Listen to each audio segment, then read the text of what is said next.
بسم الله الرحمن الرحیم. سلام خدمت عزیزان. تو پایه نهم امیدوارم حالتون خوب باشه و در سلامت کامل به سر ببرید. خیلی خوب، وارد فصل دوم میشیم. فصل دوتون 3 تا درس رو شامل میشه که درس اولش عددهای گویاست. عددهای گویا رو خب خیلی قطعا کار کردید، میدونید که همون اعداد کسری هستن، ولی خب یه یادآوری خواهیم کرد انشاءالله. خیلی خوب، شروع بکنیم. ما توی این فصل و در این درس اول این 4 تا موضوع رو اعداد گویا، نشون دادنشون رو محور، بعد نمایش مجموعه ها که از فصل 1 بود و پیدا کردن کسر بین دو کسر و اعداد اعشاری رو خواهیم دید. خب اعداد گویا، به هر عددی که بتونیم بچه‌ها به صورت کسری بنویسیم، مثل آ روی بی، حالا هر عددی، فقط یه شرط داره که مخرج یعنی بی باید مخالف صفر باشه، یعنی مخرج هیچ موقع صفر نباشه و اونو به روش ریاضی یا نمادها به این صورت نشون میدیم که کیو مساویه مجموعه آ تقسیم بر بی، به طوری که آ و بی عضو زد یا اعداد صحیح باشن و بی مخالف صفر باشه، یعنی صفر نباشه. نکته 1 بچه ها، هر عدد صحیح یا هر عدد طبیعی یک عدد گویاست. خیلی واضحه. آقا شما 5 رو یه مخرج 1 بهش بدید میشه عدد کسری، یا حتی عددهای دیگه مثلا 2 رو میتونید به صورت 6 تقسیم بر 3 یعنی 6 سوم بنویسید. پس هر عدد صحیح و هر عدد طبیعی یک عدد گویاست. نکته 2، بین هر دو تا عدد گویا بیشمار عدد گویا وجود دارد. اینم یادتون باشه، بین هر دو عدد گویا بیشمار عدد گویا میتونید بنویسید. بریم سراغ صفحه بعد. بچه‌ها میخوایم اعداد گویا رو یه بار با هم دیگه یادآوری کنیم رو محور نشون دادنشون. ببینید همیشه اعداد کسری یه صورت دارن، یه مخرج. شما بین هر دو تا عدد، مثلا بین 0 و 1، 1 و 2، میاید به میزان مخرج کسر تقسیم میکنید و به تیکه های مساوی تقسیم میکنید. ابتدا نگاه بکنید، ما اینجا 3 قسمت مساوی داریم، پس مخرج کسرمون 3 هست.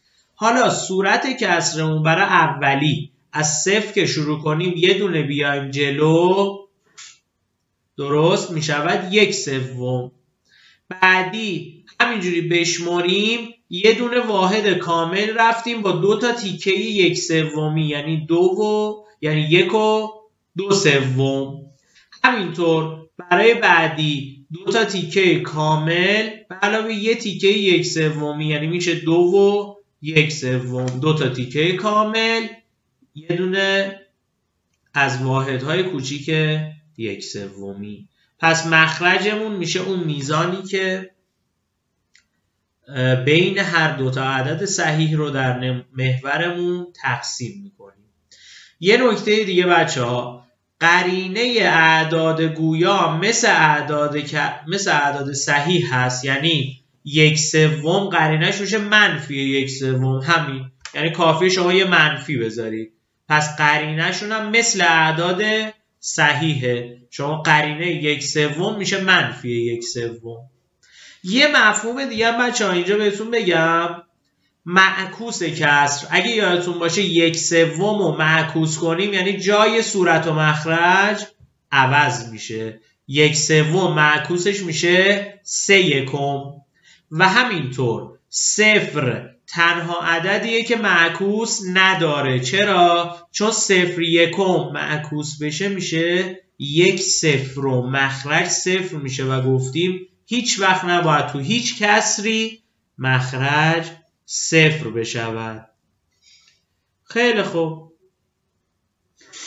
بریم سراغ مبحث بعدی. بچه ها ما تو فصل 1 نهم روش های مختلف مجموعه ها رو دیدیم. اینجا یه بار دیگه یادآوری کنیم و مهمتر از اون رو محور ببینیم چجوری باید نشون بدیم. خب ببینید یه مجموعه رو مثلا در ردیف اول به روش توصیفی یا بیان کلامی میتونیم بگیم مجموعه عددهای طبیعی کوچکتر از 5.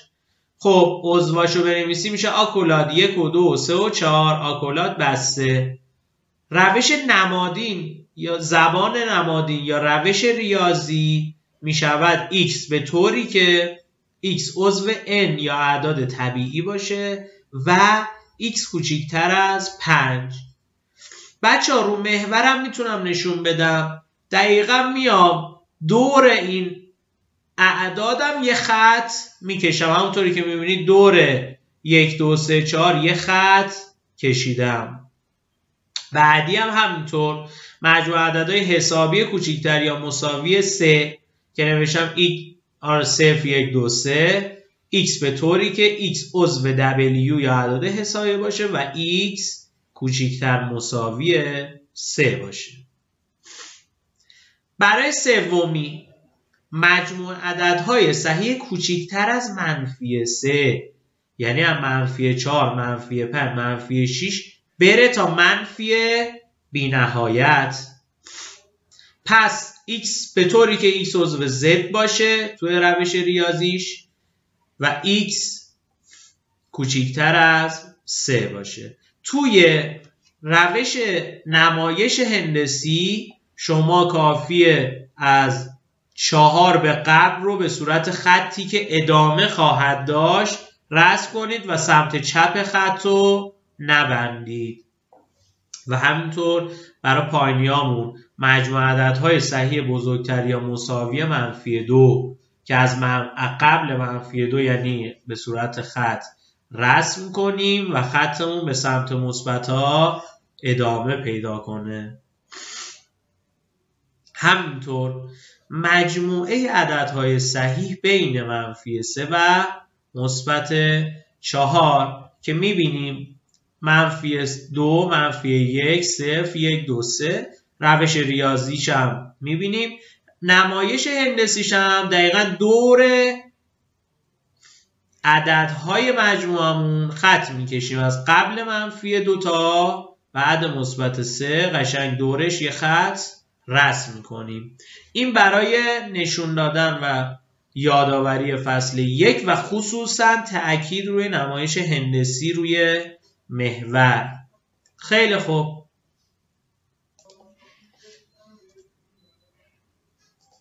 میریم برای ادامه بحث. اینجا نوشتیم همونطوری که ملاحظه میکنید بچه‌ها اعداد طبیعی یعنی از 1 تا مثبت بی‌نهایت اعداد و حسابی 0 اضافه داشت 0 تا مثبت بی‌نهایت و صحیح ها منفی ها رو هم شامل منفی بی‌نهایت 0 و اعداد مثبت قابل شمارشن، یعنی شما میتونید بگی آقا 1 2 3 4 5 بالاخره مشخص و میتوان مجموعه رو با عضوهاش و زیر مجموعه هاش نشون بدی. یعنی شما عدداشو بنویسی، برید آکولات باز کنی بنویسی 1 2 3 4 5 3 نقطه تا مثبت بی‌نهایت مثلا برای اعداد طبیعی.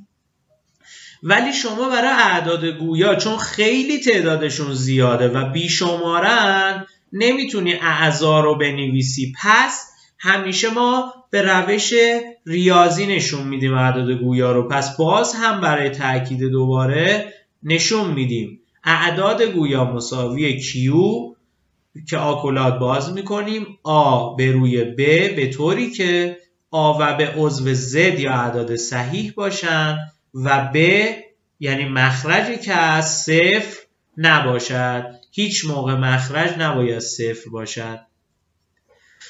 بین دو تا کسر 1/2 و 1/3 بچه‌ها میخوایم 3 تا کسر بنویسیم. درست؟ اولین کار پس بچه‌ها به عنوان موضوع بعدیمون میخوایم یادآوری کنیم که بین 2 تا کسر چجوری میتونیم کسرهایی بنویسیم. خب روش اول بچه‌ها به راحتی میاید اون 2 تا کسر رو مخرجاشو یکی میکنید بعد بینشون کسرهایی رو مینویسید. الان 1/3 هم مساوی 2/6 و مساوی 8/24، یعنی مخرج مشترک رو 24 میگیرم. وقتی مخرج مشترک رو 24 بگیرید، یه سمتم میشه 8/24، یه سمتم میشه 12/24. حالا صورت کسر رو هر چقدر تغییر بدیم بین 8 تا 12 میشه کسرهای بین این دو، یعنی 9/24، 10/24 و 11/24. دیگه 12/24 نیست. چرا؟ چون 12/24 خود کسر بعدیمون خواهد بود. روش بعدی بچه ها، اولین روش مخرج مشترک. بریم روش دو. روش دو بچه ها به راحتی میاد میانگین میگیرید. ببینید بین 1/3 و 1/2 میانگین میگیرم، یعنی 1/3 به علاوه 1/2 تقسیم بر 2 که اگر این کار رو بکنیم جوابمون برابر رو 5/12 بچه ها. خب 5/12 کسری بین این دوست. حالا دوباره میتونم بین 5/12 با 1/2 میانگین میگیرم، دوباره کسر بنویسم و همینطور این روند رو ادامه بدم. پس روش اولمون مخرج مشترک بود، روش دوم میانگین دو کسر و روش سوم راحت ترین راه.